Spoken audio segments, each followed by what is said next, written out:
Today, ladies and gents, we are in Serbia at Vinča and at a site known as Belo Brdo, meaning White Hill, one of the most important sites in European history. Belo Brdo is situated on the western bank of the Danube River, one of Europe's largest and most important rivers. This was a perfect site for Stone Age peeps to found a settlement. On one side to the east, the land is flat and fertile, perfect for growing crops, while in the middle you have a great resource of fish. And on the western bank, the hills here are rich in ores, minerals and natural hunting grounds. Belo Brdo is situated on a high terrace overlooking them all, with some small steep cliffs to the sides. It is also perfect for defense. So picture this, it's 1908 and Miloje Vasic, one of Serbia's famous archaeologists / Indiana Jones wannabes, stumbles upon Belo Brdo, an archaeological site that makes other digs look like crap sand castles in kiddie sandboxes. This is an archaeologist who is so famous he even made it onto Serbia's stamps. And well, just look at this dude, look at him, look at that moustache. How can you not want to throw down a trowel and dig holes in the ground with a man who looks like this? I would dig so damn hard. I bet he made his wife happy with it too. I bet that moustache tickled the tickly bits very well. Vasic filled this site with holes and in the process unveiled a treasure trove of ancient artifacts. Evidence shows that the site was first settled around 5700 BC by the Starchevo peoples, a little-known culture that existed here at the time. But other than the large collective grave site containing the remains of 11 grown men, little else is found here from this time. The Starchevo peoples lived here for around 400 years before abandoning the site for unknown reasons, probably aliens or vampires, but it's hard to be sure. It's a little while later when things really kick off. Around 100 years later, a new group of hardy inhabitants arrived. This time it was the Vinca culture. They didn't call themselves that, of course, but that's what we call them now. And yes, in case you're wondering, the name for these peoples does indeed come from this site which they are named after. It was at this time that the settlement here became one of the largest and most important cities in Neolithic Europe. These Vinca folks were no ordinary mud hut-dwelling peasant class. Nope, they were basically the hipsters of their time, growing their own wheat, barley and legumes long before farm-to-table was a thing. They'd have grown their own coffee, too, if they'd known what coffee was. They even had domesticated animals, which means they were savvy enough to decide that running after wild boar wasn't a viable long-term cardio routine. These people were also skilled in agriculture, pottery and metallurgy. Now, I don't know about you folks, but I'm already beat. I might sit here, typing away at a computer thinking I'm 7,000 years more advanced, but I'm also talking shit, and I doubt I'd survive more than 3 minutes into the apocalypse. I made a clay pot once at high school, and that was rubbish. I've never sown a field, and I'm not even sure what metallurgy is, so that's me out of the equation. When the world goes to shit, you don't want me, you want my great-great-great-great-grandfather and then some. The Vinca Belo Brdo site reveals that these Neolithic folks knew how to live it up. They had houses made from wattle and daub, basically the prehistoric equivalent of today's eco-friendly homes, except actually sustainable. In case you don't know, wattle and daub is what the experts call it, when you mix together wooden branches and clay to build a wall. A surprisingly effective technique. They also then covered these walls in paint and wall coverings, just as we do today. I told you they were hipsters back when that was normal and before the sad losers had learned to hate men in beards. The Vinca homes were roomy, multi-roomed affairs, showing they understood the concept of personal space long before it became the subject of passive-aggressive office emails. And streets? They had actual streets. A planned settlement with streets and open spaces means these guys probably invented neighborhood watch as well. It suggests a level of social organization that would put modern city planners to shame, or at least put me to shame, no matter how many hours I put into cities' skylines. Imagine Neolithic neighborhood meetings, complaints about mammoth dung blocking the road, or noisy neighbors playing the bone flute too late at night, or dickheads parking their stone wheel chariots across the driveway. Pricks! And it wasn't just homes and streets, other than the space for their abode. They also had fenced-off garden areas, where one guy would grow food before another guy's kid would come along and stomp on the food, leading to some of Europe's first pissed-off neighbours, and possibly The first dad getting punched in the face because his spawn is a little shit who should have gotten a beating years ago.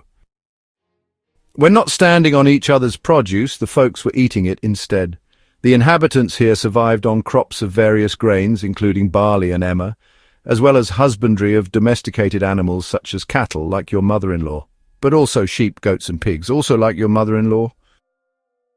When they weren't kicking the shit out of each other because of that kid who'd stomped on their vegetables, the Vinča people were also big into pottery. These people didn't just make pots, they created artwork. Imagine the pottery version of Picasso crossed with that guy in Starbucks who doodles onto his latte foam. They had geometric patterns, spirals, and even little human figures. This wasn't just stuff to put your porridge in, it was art, such as this clay figurine discovered at the Belo Brdo site, which is now on display at the British Museum, where it will remain until the people have finished looking at it. Look at it yourself, though. Look, I know I like to take the piss and make fun of the whole ancient aliens malarkey, but if this fucker ain't from Perseus Omicron 9, then I don't know who is. Guaranteed this man visited Belo Brdo while taking a break from the folks living in Sumeria. I can't prove that, because I'm making shit up again, but also you can't prove he didn't, and that's all that matters. One of the coolest mysteries of the Vinča culture is their symbols. These geometric shapes and motifs might be the earliest form of writing, making them the ancient ancestors of texting, such as these, which have been translated to mean, "OMG bro, you got Riz, grain harvest totes a maize, let's hook up tonight, the food be bussin'," written in Proto-Vinča emojis. Scholars still argue over their exact meaning though, so there's a very good chance I just 100% made that last sentence up. Sue me. Some believe these symbols are among the earliest forms of writing, predating even Sumerian cuneiform and Egyptian hieroglyphs. Reading Vinča script is essentially the academic version of trying to decipher your doctor's handwriting, except at least your doctor has some basic understanding of the language he thinks you speak, whereas these Stone Age folks had no clue. Vinča Belo Brdo isn't just any archaeological site, it's the OG Neolithic hotspot. These people laid down the foundation for early European civilization. Their advancements would absolutely stand the test of time. These people were pioneers in agriculture, pottery, and social organization. They were laying the groundwork for European civilization, while other cultures were still figuring out how to not set their hair on fire. These Neolithic folks were living the high life before it was cool. So, next time you find yourself bitching like a little girl about the loss of your Wi-Fi, just remember, not too long ago, one of your Vinča hipster ancestors was content thinking, life's good, I've got my wheat, my pots, and absolutely zero mammoth shit in my front yard. There is evidence that Belo Brdo also developed into a major ritual center for the entire region. The manufacture of various religious objects such as amulets and jewelry made from precious stones has also been found here. Some of the materials for these amulets came from hundreds of miles away, showing just how important this site was within its wider region and culture. However, just like all great cities from our distant past, White Hill did not last forever, and evidence shows that by 4900 BC, the city had been abandoned. Strangely though, the Vinča culture does continue for several more centuries, as evidenced at other sites, such as the nearby site of Vršac. Although we can't be sure why the site at Belo Brdo was abandoned, the fact that the culture continues elsewhere does give us a clue. When major religious sites are abandoned, it's usually because shit has gone tits up, and that particular god or deity is no longer considered in such high regard. So think perhaps flooding or famine or fire or some other natural disaster the people have no control over. It is likely that some major catastrophe happened here, and when it did, Belo Brdo was abandoned, and its inhabitants went off to worship a different god somewhere else. Despite this, life at Belo Brdo was not over, as evidence shows the site was reoccupied again several times since its Vinča abandonment, though never again on the same massive scale. From the Copper Age, there was a settlement here belonging to the Bodroga culture, around 4000 to 3600 BC. Trying saying that 3 times. Sounds like when my dad farted and sneezed at the same time. Bodroga Bodroga Check your pants for a shart before you continue. Following this, a Barden culture settlement was founded here sometime around 3000 BC. These were a people whose shared language, arts and culture stretched across much of Central and Eastern Europe, from present-day Austria all the way to the mouth of the Danube River on the Black Sea. And Belo Brdo was one of their major settlements also. This new city also lasted for around 400 years before once again being abandoned at some point around 2600 BC. Next, there was a short-lived but also very large Bronze Age city here, this time belonging to the Vaten culture. Jesus fucking Christ, Serbia? How many cultures do you need? This new city lasted again for some centuries, from around 2000 to 1500 BC. These new peoples were highly influenced by Mycenaean Greece, and evidence of this influence can also be found at Belo Brdo. But as always, and as can be seen from the last 2 minutes, this new Vaten city was itself eventually abandoned and left to dust. That was, of course, until the Celts arrived, who rocked up here during the Iron Age, took one look at how great a site this is for not only food but also for defense, and constructed their very own very significant hill fort on top of the previous civilization's ruins. Didn't last forever though, obviously, it never does. Have you not noticed the pattern yet?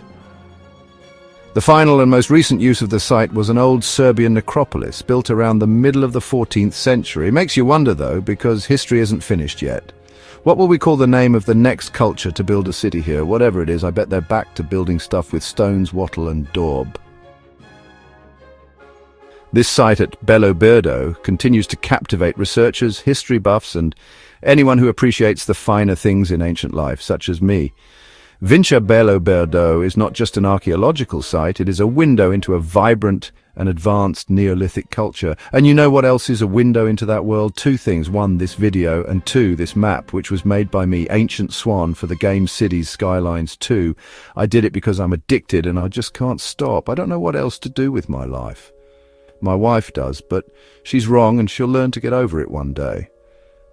Speaking of the wife, she has just promised me that if you don't like and subscribe, then she'll drag me to Vinca Belo Brdo and bury me under the ground for the next civilization to find. And as much as I do love history, I'm not entirely enamored with being part of it, so please do help out. She's up in the attic right now looking for her favorite shovel. And also, while we're here, there is also a Patreon you are free to join if you so wish. It helps support this channel, and God knows I need it.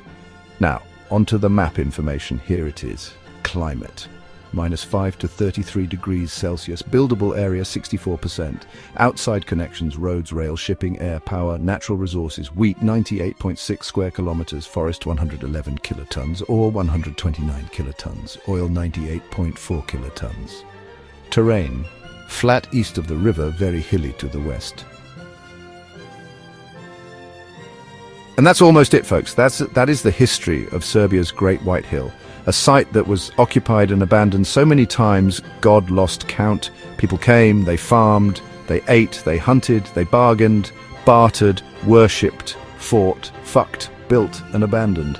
Leaving it for the next bunch to turn up and build atop the ruins of the last, each of them successfully adding another layer to the tell, just for us to find it thousands of years later. And then watch a video about it for 10 minutes more. It's funny how the universe works, huh? Anyway, that's it for today. Thanks again for coming, and be sure to come again every time after this one. Peace, love, and Vinca Belo Brdo. Goodbye!